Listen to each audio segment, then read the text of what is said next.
हरियाणा शहरी निकाय विभाग के निदेशक द्वारा पुन्हाना नगरपालिका चेयरपर्सन को पद मुक्त करने के बाद पूर्व चेयरमैन रुबीना बेगम ने कहा है कि लगाए गए आरोप निराधार हैं। केवल और केवल राजनीतिक षड्यंत्र के तहत कार्रवाई की गई है।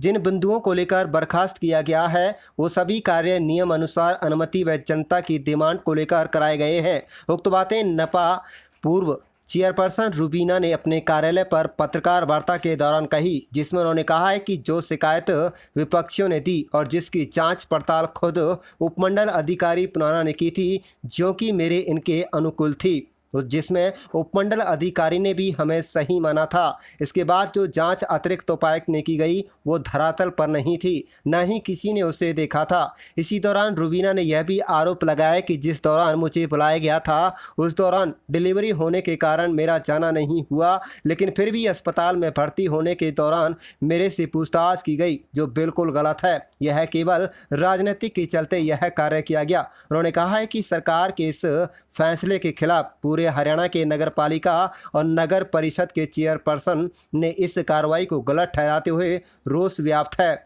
जिसमें सभी ने एक मत होकर फैसला लिया है कि सरकार 8 दिन में पुन्हाना नगरपालिका चेयरपर्सन को बहाल करे। अगर बहाल नहीं करती है तो पूरे हरियाणा की नगरपालिकाओं को बंद कर दिया जाएगा। इसके साथ ही सभी नगरपालिका और नगर परिषद के चेयरपर्सन ने करनाल के सांसद संजय कटारिया को ज्ञापन भी दिया है। उन्होंने सरकार से अपील की है कि इस मामले की ज़मीनी स्तर पर जांच कर दोबारा से बहाली की जाए। इस मौके पर सद्दीक हुसैन, हारून चानू, पूर्व मेंबर दीन मोहम्मद इत्यादि पार्षद मौजूद रहे। पर जो है बिंदु नंबर 1 है 2010 से प्रशासक के द्वारा डी प्लान के तहत भी करा गया था, जिसमें नई चौपाल के निर्माण का कार्य भी शामिल है। और नंबर 2 है जी यूपी कैनाल पर जो सड़क बनाई गई है ये इजाज़त लेकर यूपी कैनाल वालों से परमिशन लेकर बनाई गई है। उपरोक्त सड़क बनाने के आदेश प्रशासक द्वारा दिए गए थे। इसी सड़क का प्रशासक के टाइम का ही 2010 का प्रस्ताव पास किया हुआ है।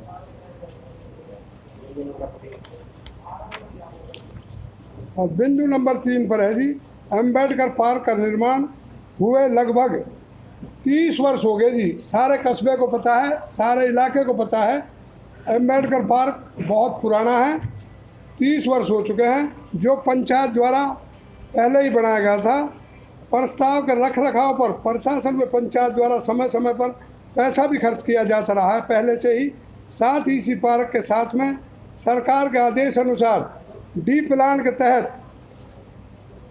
इसी के साथ साथ डी प्लान के तहत 2 चौपालें और बनाई गई हैं। महोदय, जब प्रशासक में पंचायत अपने आदेशों के तहत राशि खर्च करती आ रही है तो मेरे द्वारा कोई भी सरकार के नियमों का उल्लंघन नहीं किया गया है। मुझे दबाव में गलत तरीके से पीड़ित मुक्त किया गया है, जो कि गलत फैसला। अंत आपसे अपील है कि मुझे बहाल किया जाए और आदेशों को वापस लिया जाए। बिल्कुल गलत है। 3 बिंदु हैं जी, मैंने आप सबके सामने बता भी दिया। जो मुबारक नाम की चौपाल है वो 2010 में बनी हुई है जी। उस पर हमने कोई 2-5 पैसे आज तक कोई पैसा खर्च नहीं किया जी। जो हमारे प्लान से पहले ही बनी हुई है, बताओ उसमें हमारा क्या कसूर है जी। हमने उसमें कोई 2-5 पैसे खर्च नहीं किए। उसके बाद अम्बेडकर पार्क की बात आती है जी। अम्बेडकर पार्क जो है 30 वर्ष पुराना है जी, 30 साल से बना हुआ है। उसकी लोगों की डिमांड पे हरिजन बस्ती के नज़दीक है, कस्बे के बीचों बीच में है। उसमें हमने जो है खाली उसकी 4 दीवारी 2-2 फुट 4 दीवारी थी, उसमें कुत्ता बिल्ली सुअर वगैरह घुसते थे। लोगों की डिमांड थी। उस 4 दीवारी पर हमने 5-5, 5.5 फुट उस 4 दीवारी को कराया है और कुछ उसमें मिट्टी का भर्त कराया है। हमने इतना काम किया। हमने चौपाल कोई नहीं बनाई जो ये लोग कहते हैं भाई इन्होंने यूपी की जगह में बना दी। हमारे द्वारा वो नहीं बनाई गई, झूठा निराधार है। इसके बारे में ये है जनाब, कल हमारे जो है पूरे हरियाणा की नगर पालिका व नगर निगम के जिला परिषद उसके नगर परिषद के सारे चेयरमैन पूरे हल्का से पूरे हरियाणा से गोहाना में एकत्रित हुए जी, इकट्ठे हुए और वहाँ सब लोगों ने बड़ा दुख जताया कि भाई इस तरीके से अगर हमारा अपमान किया जाएगा तो प्रधान की अहमियत क्या रखती है। प्रधान ने क्या गलत काम किया है इसमें? ये सारा सरकार के राजनीतिक दबाव के कारण हमारे साथ अन्याय हुआ है। ये बात वहाँ भी बड़ी जोर शोर से उठी थी। क्या उनके समर्थन में ऐसा मिल पाएगा? उन्होंने तो जनाब, मैं हरियाणा की जो है सारी नगर पालिका व नगर परिषदों का तहे दिल से शुक्रिया अदा करता हूँ और धन्यवाद करता हूँ। और उन्होंने मेरे साथ इतना बड़ा एहसान किया है, मेरे इस दुख के टाइम में जो है उन्होंने हमारे मनोबल को बढ़ाया है।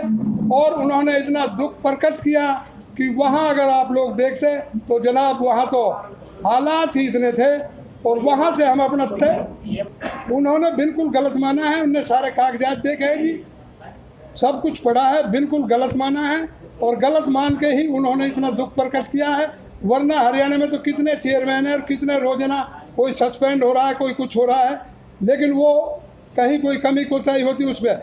हमारा इसमें बिल्कुल अन्याय हुआ है। हमारा इसमें कहीं से कहीं तक किसी प्रकार का भी ना कोई घोटाला है, ना कोई गड़बड़ है। 3 बिंदु है, 3 बिंदुओं को मैंने आपके सामने रख दिया। बताओ इसमें हमारी पहले गोहाना में जो पंचायत हुई, चेयरमैन पर्सन वहाँ भी गोहाना में चेयरमैन पर्सन हमारे सारे हरियाणा के प्रेसिडेंटों की उन्होंने अलग से उनको अध्यक्ष बनाया हुआ है जी। उनकी अध्यक्षता में ये पंचायत हुई और उन सब ने ये फैसला लेकर के हनी हम वहाँ अपने जो है सांसद जी के पास गए, उनको ज्ञापन सौंपा है, 8 दिन का टाइम उनको ज्ञापन सौंपा है। और सांसद जी ने हमारी पूरी बात को जो है अच्छी तरीके से सुना है और समझा है। बल्कि उन्होंने यहाँ तक कह दिया, जनाब हमारे साथ तो इतना अन्याय हुआ है, हमारे एक बेटा हुआ था, हमारी वहाँ 7 तारीख लगी थी शुरू में जी। 7 तारीख को हम वहाँ जवाब दे आए जी अपने वकील के थ्रू जी। 7 तारीख को जवाब दे करके आनी हम घर पर नहीं आके पहुँचे जी। 10 तारीख का इसने दूसरा लेटर नोटिस जारी कर दिया जी।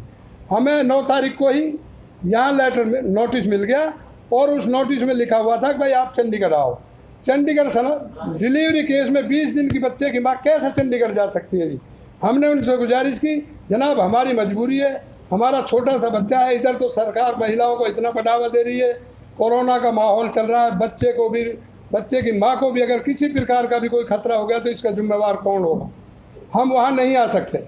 फिर भी उन पर पता नहीं कितना बड़ा दबाव था जी। उन्होंने वहाँ से डीसी साहब को लेटर जारी कर दिया जी। उन्होंने कहा कि भाई डीसी साहब से वहाँ बुलाओ और हमारी कॉन्फ्रेंस कराओ। हम पे मैसेज आया, हमने वहाँ के लिए मना कर दिया जी। हम नूह भी नहीं जा सकते जी, 40 किलोमीटर पड़ सकता है, 20 दिन का डिलीवरी केस है अभी। उसके बावजूद भी डीसी साहब ने कॉन्फ्रेंस टीम को, भाई कॉन्फ्रेंस तो करानी पड़ेगी, कहीं पर भी है, चाहे अगर किसी हॉस्पिटल में है तो वहाँ कराओ, कॉन्फ्रेंस तो करानी पड़ेगी। हमने जनाब उसमें काफ़ी आनाकानी भी की, लेकिन मजबूर होकर के आनी। अब डीसी साहब भी अपने यहाँ के जो है बड़े अधिकारी हैं, डीसी साहब को बात को मानते हुए हमने कहा सर वहाँ तो नहीं आ सकते, लोग भाई घर करा दो। वो हमारे घर लेकर के आ गए कॉन्फ्रेंस मशीन को सारी को। और ये बच्चे की माँ उस टाइम भी हॉस्पिटल में थी और हॉस्पिटल में भी उन्होंने कॉन्फ्रेंस मशीन लगा दी जी और यहाँ से कॉन्फ्रेंस करा दी। हमने जवाब दिया जी। प्रधान जी बोली मुझे अभी 20 दिन का वो है, बच्चा पैदा हुआ है, मेरा स्वास्थ्य ठीक नहीं है, ना मेरे बच्चे का स्वास्थ्य है, मैं चंडीगढ़ या नून नहीं आ सकती। इसके बाद जनाब जो आदेश देंगे मेरा स्वास्थ्य ठीक होने के बाद में जहां आप चाहें वहां बुला लाना, मैं आपके आदेशों की पालना करूँगा। नहीं, ये तो आप भी लोग भी दिन रात इस काम को कर रहे हो, देख रहे हो, आपके सामने भी मैंने बात रख दी। बिल्कुल बलि का बकरा बनाया गया जी, हमारा किसी प्रकार का कोई मामला नहीं है। और इसमें भी सर जो हमने काम किए हमने बिल्कुल नियम अनुसार काम किया है जी। प्रशासक के टाइम का वो रेजुलेशन था जी। उसके बाद हमने डायरेक्टर से, क्योंकि नगर पालिका की पावर 10 लाख से ज़्यादा नहीं होती थी, काम ज़्यादा पैसे का था, इसलिए हमने डायरेक्टर से भी परमिशन ली जी। हमने नियम अनुसार कार्रवाई की थी, सारी कार्रवाइयाँ पूरी करके तब हमने काम किया है। एसडीएम साहब से मॉनिटरिंग कराइए, मॉनिटरिंग कराने के बाद में जब एसडीएम साहब ने कह दिया कि भाई काम संतोषजनक है, अब जो मौजूदा एसडीएम है इनकी रिपोर्ट भी हमारे हक में है, वो रिपोर्ट के कागज़ मेरे पास हैं। और इनसे पहले जो एसडीएम साहब थे उनका भी, दोनों एसडीएम साहबों का फैसला हमारे फेवर में, वो हम मौके पर गए, उन्होंने मौका मुआयना किया और उन्होंने असलियत रिपोर्ट दी है जी। आपकी तो जनाब आप सबके सामने ही है जी। एडीसी साहब को तो पता नहीं कितना बड़ा जवाब था या कितनी बड़ी बात थी जो हमको इस तरीके से उन्होंने तो हमारा पूरा हमको सम्मिलित कर दिया उसमें। तो आगे क्या है, अगला कदम क्या है? अगला कदम जनाब हमने कल सांसद जी के सामने बात रखी थी। सांसद जी ने 4 दिन का टाइम मांगा था जी, भाई मुझे 4 दिन का टाइम दो। और आपकी बातों से बिल्कुल मुझे भी यकीन हो रहा है, जिस तरीके से आप बात बता रहे हो, क्या कोई मर्डर कर दिया था, कोई डकैती कर दी थी, जो बच्चे की माँ को हॉस्पिटल में जाकर कॉन्फ्रेंस कराने की क्या ज़रूरत थी। इससे साफ जाहिर होता है कि भाई राजनीतिक बड़ा दबाव था कोई, उसी दबाव में आकर के इन्होंने ये सब कुछ किया है। नहीं आए एडी साहब ने तो वहीं नूह में बैठे बैठे कुर्सी पे ही, तो आज मौके पे नहीं गए? नहीं मौके पे आज तक नहीं आया। अगर एडी साहब को पूछा जाए कि भाई ये काम कहाँ पर है, तो उनको कुछ पता नहीं है कौन सी सड़क है, कहाँ पर है। नहीं आए जी। साहब मैंने आपको बताया कि जो अम्बेडकर पार्क के साथ जो चौपाल बनी हुई है वो एडीसी साहब ने काम कराई है, उन्हीं के फंड से हुआ है, उन्हीं के हाथ से पेमेंट हुई है। और इसी के साथ जो हमारे साथ पैमा गांव लगता है, पैमा की सीम लगती है, हमने नगर पालिका की हद में किया है जी, अपनी सीमा के अंदर किया है। उससे बाहर अभी 18-19 में भी 19-20 में भी एडीसी साहब ने खुद ने काम करा रखा है। वो काम कराते हैं तब तो ठीक है, हमने करा दिया पब्लिक हित में तो उसको गलत ठहरा दिया जी, हमको इतना बड़ा दोषी बना दिया।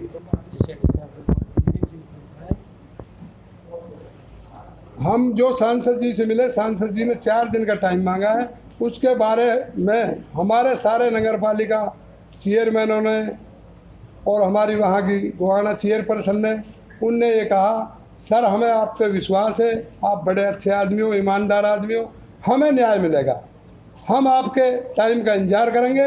अगर इसके बाद में भी हमारी सरकार में सुनवाई नहीं हुई और कोई मामला ऐसा हुआ तो आप लोगों ने अखबारों में भी पढ़ा है कि भाई हम सारे नगर पालिकाओं के कामकाज बंद कर देंगे, ताला लगा देंगे, बिल्कुल धरना पर जो भी आगे का वो होगा, हम 8 दिन बाद अपनी रणनीति तैयार करेंगे।